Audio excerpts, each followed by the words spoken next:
भारती जी जब रोटी बना रही थी कि तभी किसी ने दरवाजे की बेल बजाई।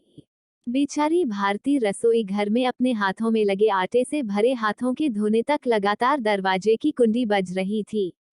वो लगातार बोल रही थी, थोड़ा रुको, मैं आ रही हूँ। अब इस उम्र में वह भाग कर जा भी नहीं सकती दरवाजा खोलने के लिए। जैसे ही उसने दरवाजा खोला और सामने देखा तो उसकी बेटी अदिति दरवाजे के बाहर खड़ी थी। तब उसे आश्चर्य हुआ कि कुछ बताया भी नहीं, मैंने भी नहीं बुलाया, तो अदिति अचानक कैसे आ गई। अपनी बेटी को देखकर भारती बोली, आने से पहले बताना तो चाहिए था। अकेले ही आई हो क्या? जमाई जी और बच्चे कहाँ हैं? भारती ने एक साथ कई सारे सवाल किए। तभी अदिति बोली, माँ, क्या कोई अपनी प्यारी इकलौती बेटी का ऐसे स्वागत करता है? मुझे लगा कि तुम मुझे अचानक देखकर बहुत खुश होगी और सबसे पहले मुझे गले लगा लोगी, पर यहाँ तो उल्टा ही हो रहा है। शायद तुम दुनिया की पहली माँ होगी जो बेटी को ससुराल से अपने घर आते देख खुश होने के बजाय चिंता में पड़ गई। क्या मैं अकेली इस घर नहीं आ सकती? क्या हमेशा दामाद और बच्चों के साथ ही आना जरूरी है? बोलकर आदिति घर में प्रवेश कर गई और अपना सामान रखकर बोली, भाभी कहाँ पर है? भाभी जल्दी चाय नाश्ता लेकर आओ, आपकी ननंद आई है।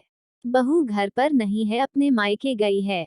माँ ने कहा, अच्छा इसलिए तुम घर संभाल रही हो और खाना बना रही हो? माँ, तुम्हारी बहू के तो बड़े ठाठ है, बहू मौज से घूम रही है और सास घर संभाल रही है। देखो ना, आपने बहू के आने से पहले ही खाना बनाकर रखा है। उसे घर आकर कुछ भी काम करने की जरूरत ही नहीं पड़ेगी। बड़े नसीब लेकर आई है आपकी बहू। और एक मैं हूँ जिसे उसकी सास कभी एक गिलास पानी भी नहीं पूछती। अदिति ने ताना मारते हुए कहा, बेटा, प्यार और इज्जत ऐसी चीज है जो हम पहले किसी को देते हैं, फिर उससे अपेक्षा रखते हैं कि वह भी हमें वापस दे। माँ ने उसे समझाते हुए कहा। माँ ने आगे कहा, हर एक लड़की को अपने ससुराल में जगह बनानी पड़ती है। वहाँ कुछ भी आसानी से नहीं मिलता। तुम अपनी सास से एक गिलास पानी की अपेक्षा करती हो? तुम तो उनकी बहू हो। तुम बहू हो, फिर भी तुमने कभी उन्हें एक गिलास पानी दिया है क्या? तुम शादी के बाद ससुराल में रही ही कितने दिन? जब तुम्हारे मन को लगा तब अपनी बैग भरी और सीधा मायके आ जाती हो। मायका और ससुराल एक ही शहर में है, इसका मतलब ऐसा नहीं होता है कि तुम जब चाहो तब मायके आ जाओ और चाहो उतने दिन रहकर वापस ससुराल चली जाओ। मायके में भी बेटी को मान सम्मान तभी मिलता है जब बेटी ससुराल का मान सम्मान रखकर मायके में कुछ दिनों के लिए आती है, तभी उसे मान सम्मान मिलता है। ऐसा हर रोज बिन बुलाए कोई कारण ना होते हुए भी कोई बेटी मायके आती होगी तो उसको साधारण पूछताछ भी कोई करता नहीं, और तुम मेरी बहू को बोलती हो ना? तुम तो मेरी बहू की बराबरी ही मत करो। वो कभी भी बुलाए बिना अपने मायके नहीं जाती है, और गई भी तो वहाँ की कोई भी बात में वह कुछ नहीं बोलती। वो जब घर में रहती है तब वो मुझे घर में के कोई भी काम को हाथ लगाने नहीं देती। अब मेरी इच्छा से घर के काम कर रही हूँ। वो मुझे काम करने को नहीं कह गई। अपनी बेटी को माँ के सिवाय अच्छा कौन समझ सकता है? मुझे तुम्हारा स्वभाव अच्छी तरह पता है। तुम्हारे ससुराल में सब लोग अच्छे हैं, तुम ही उनके साथ मिलजुल रहना नहीं चाहती। ससुराल तो ससुराल होता है और मायका तो मायका होता है। मायके में घर का काम अपनी मर्जी से होता है। ससुराल में सबसे पहले सबका दिल जीतना पड़ता है, सबको अपना बनाना पड़ता है। उसके लिए छोटों से लेकर बड़ों तक सबको प्यार करना पड़ता है। सबकी पसंद नापसंद का ध्यान रखना पड़ता है।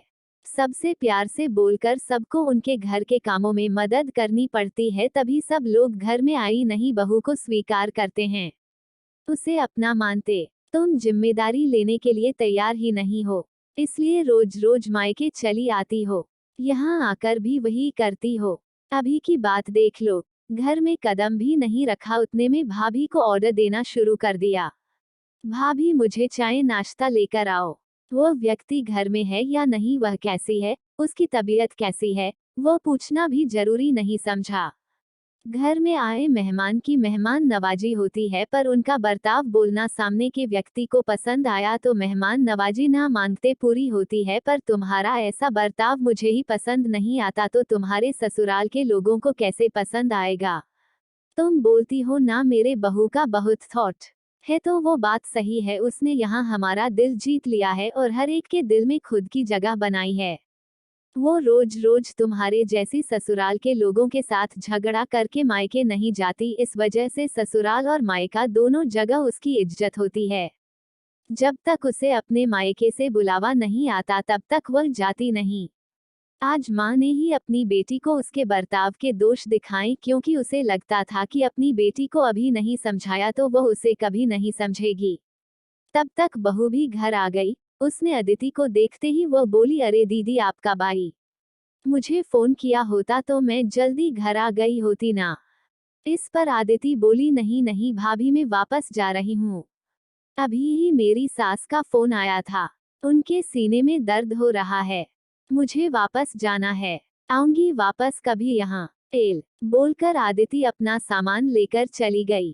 तभी उसकी भाभी ने उसे रोकने का प्रयास किया, पर उसकी सास ने ही अपनी बेटी को रोकने के लिए मना किया और अपनी बहू को बोली, बहू जाने दो, उसे पहले अपना घर संभालने दो, उसके बाद उसे मायके में आने दो।